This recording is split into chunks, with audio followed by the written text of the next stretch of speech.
Dahulu kala, di suatu desa kecil dekat lembah yang asri, tersebutlah dua bersahabat bernama Embro dan Pipo.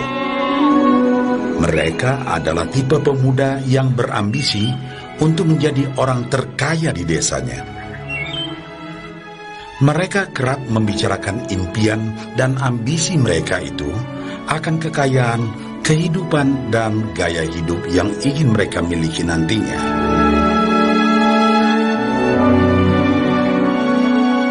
Mereka tidak takut untuk bekerja keras, hanya saja mereka masih belum mendapatkan kesempatan untuk dapat mewujudkan cita-cita mereka. Tanpa putus asa, mereka terus mencari dan mencoba gagasan-gagasan baru untuk mendapatkan kesempatan tersebut.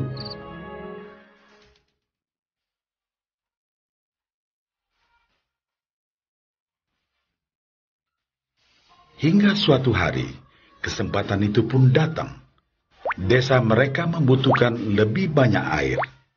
Oleh karena itu, kepala desa mempekerjakan Embro dan Pipo untuk mengambil air dari mata air di gunung untuk dibawa ke tempat penampungan di desa. Mereka akan dibayar sesuai dengan banyaknya air yang dapat mereka bawa. Maka mereka berdua pun menyambut dengan baik kesempatan ini. Embro dan Pipo pun segera melaksanakan pekerjaan tersebut dengan bersemangat. Setiap hari, sejak pagi hingga sore, mereka bergegas menuju mata air dengan membawa ember masing-masing. Mereka bekerja keras untuk membawa air sebanyak mungkin ke tempat penampungan air di desa.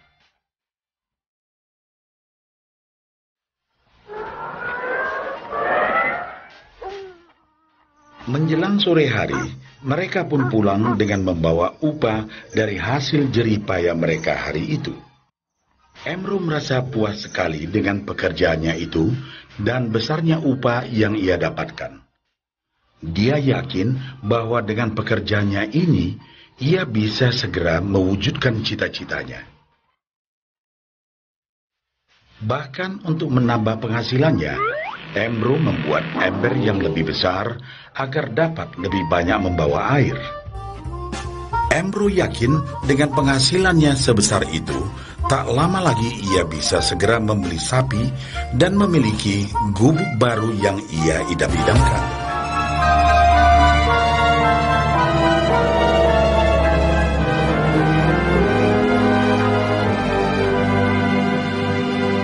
Lain halnya dengan Pipo. Dia merasa tidak nyaman dengan cara yang mereka lakukan itu. Ia mencari cara yang lebih nyaman untuk mendapatkan lebih banyak uang. Suatu hari, Pipo mendapat sebuah gagasan.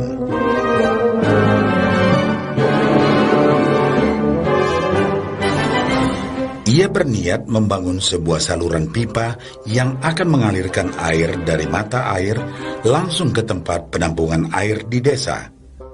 Dengan saluran pipa tersebut, ia akan mendapat lebih banyak air tanpa perlu lagi membawa ember ke mata air. Ia sangat antusias dengan gagasannya ini. Pipo pun mulai menceritakan gagasannya ini kepada Embro dan mengajaknya bekerja sama. Tetapi Embro tidak sependapat. Ia bahkan mentertawakan gagasan Pipo tersebut karena merasa dirinya mampu mendapatkan lebih banyak uang. Embro pun lebih sering lagi mengambil air dengan ember dan bahkan menggunakan ember yang lebih besar agar dapat membawa lebih banyak air ke desanya. Dengan cara ini, Embro yakin penghasilannya akan meningkat.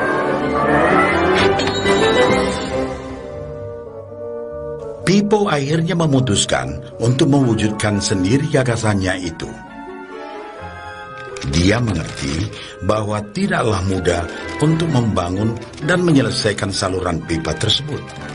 Dibutuhkan beberapa tahun untuk bisa menyelesaikan dan menikmati hasilnya. Namun tekadnya telah bulat. Ia pun tetap bekerja mengangkat air dengan ember setiap hari seperti biasa. Tetapi di akhir minggu dan setiap ada waktu luang, Pipo bekerja keras menggali tanah yang banyak berbatu untuk membangun saluran pipanya. Pada bulan-bulan pertama, hasilnya hampir tidak kelihatan. Orang-orang desa mulai banyak mentertawakan dan mencemooh Pipo. Mereka menjulukinya Pipo si manusia saluran pipa.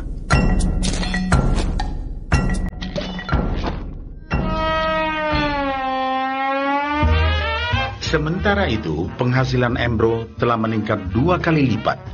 Ia sudah berhasil membeli sapi dan memiliki gubuk baru yang lebih besar. Gaya hidupnya pun sudah mulai berubah.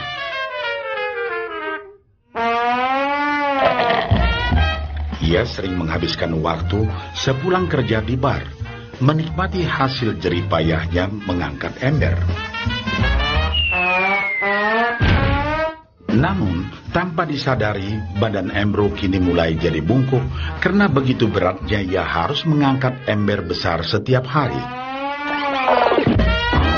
Raut mukanya pun terlihat kelelahan.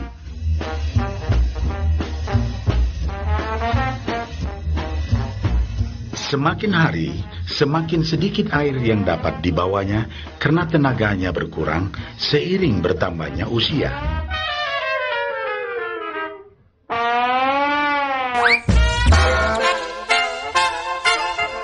Bulan berganti bulan, tahun berganti tahun.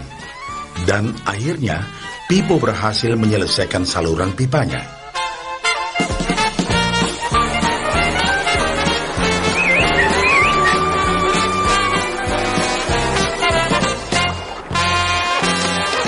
Kini, tanpa perlu bersusah payah mengangkat ember, Pipo akan mendapat lebih banyak uang berkat air yang terus mengalir memenuhi tong-tong air di tempat penampungan. Air terus mengalir tanpa henti, bahkan saat ia tidur, makan, ataupun saat pergi berlibur. Pipo pun puas dan bangga. Berkat tekad dan kerja keras, kini penghasilannya pun mengalir tiada henti, seiring aliran air di saluran pipanya.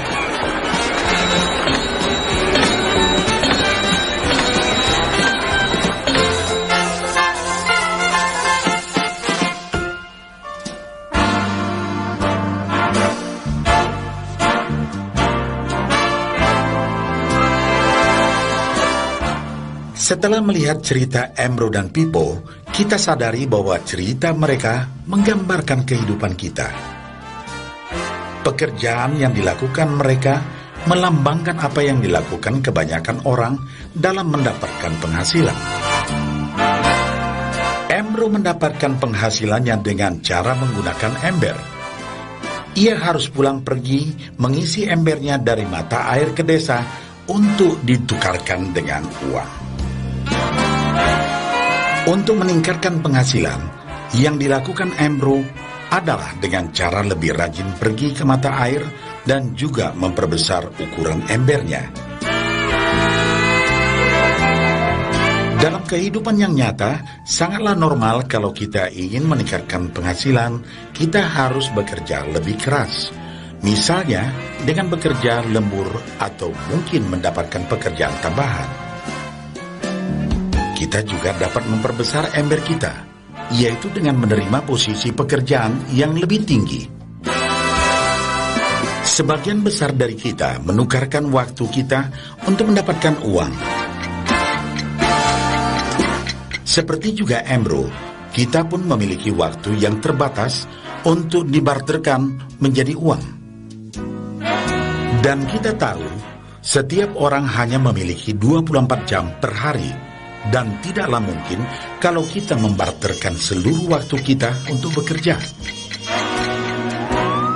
Dan yang lebih sulit lagi, yaitu jika kita tak mampu lagi membarter waktu kita, karena alasan usia, kesehatan, ataupun alasan lainnya, sehingga penghasilan kita terhenti sama sekali. Tetapi coba perhatikan apa yang dilakukan Pipo. Secara bijaksana, Pipo tidak membarterkan seluruh waktunya hanya untuk mendapatkan penghasilan yang terbatas. Tetapi dia menggunakan sebagian waktu yang dimilikinya untuk membangun saluran pipa, karena dia tahu bahwa saluran pipa ini akan mendatangkan penghasilan yang berkesinambungan tanpa dia harus membarterkan seluruh waktunya. Dia tahu bahwa suatu hari nanti, mungkin karena alasan usia atau kesehatan, dia akan tidak dapat lagi membarterkan waktunya dengan uang. Sedangkan ia mampu mewujudkan gagasan saluran pipanya itu, dia hanya perlu bekerja keras sekali saja untuk membangun saluran pipa. Setelah saluran pipa selesai, maka penghasilan akan terus mengalir bagi Pipo. Pipo telah menunjukkan kepada kita bahwa untuk mendapatkan penghasilan, kita tidak selalu harus dengan cara barter waktu dengan uang. Ada cara lain yang lebih baik. Bagaimana dengan Anda?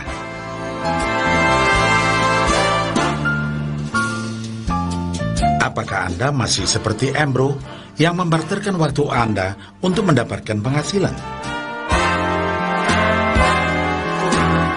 Atau Anda ingin mengikuti jejak Pipo dengan mulai membangun saluran pipa untuk mendapatkan penghasilan yang berkesinambungan?